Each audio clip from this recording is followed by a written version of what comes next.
Hi guys, gandang hapon. So tara na. Ayan, ang aking lugar kung saan ako ngayon naririto nandoon. Ayun, kamali-mali ng Tagalog. So ayun, nag-walking kami ng aking friendship. Ayan, si Weweng. Dahil maganda ang panahon, so ayan, napag-isipan namin mag-walking naman.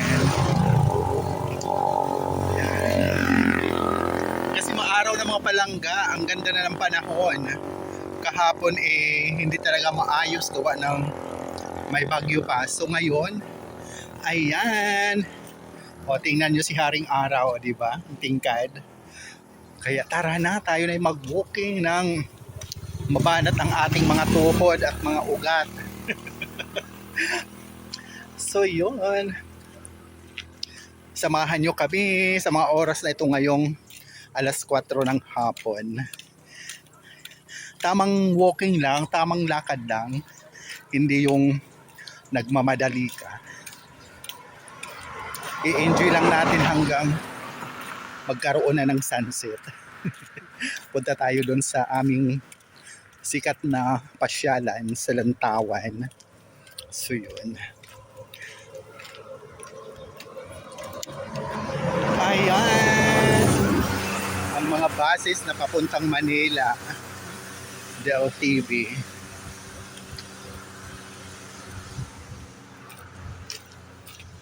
Sarap ng hangin.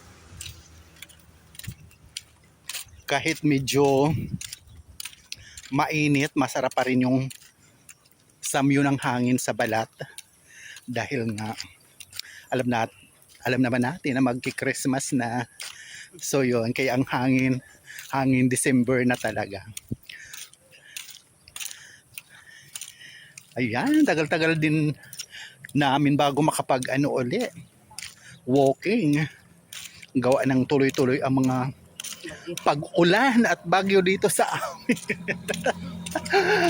Nag-aalangan kami lumabas dahil baka bigla na lang kami maabutan dito. So ngayon ang ganda ng araw kaya sinamantala naman namin. Ganun lang. So yun. Mamaya mga palangga marami ng tao doon sa tambayan. Ang iba niyan galing sa school. Ang iba naman dadaan lang hihinto doon. Yan. Kaya ayan kami ay inagapan na namin mag-walking para bago bumaba ang araw talagang nakapaglakad na kami papunta dun sa taas. Yan lang naman po ang aming kapaligiran sa oras na ito, na kay payapa, kay tahimik, kay ganda ng kulay luntian na iyong makikita at tabing dagat pa.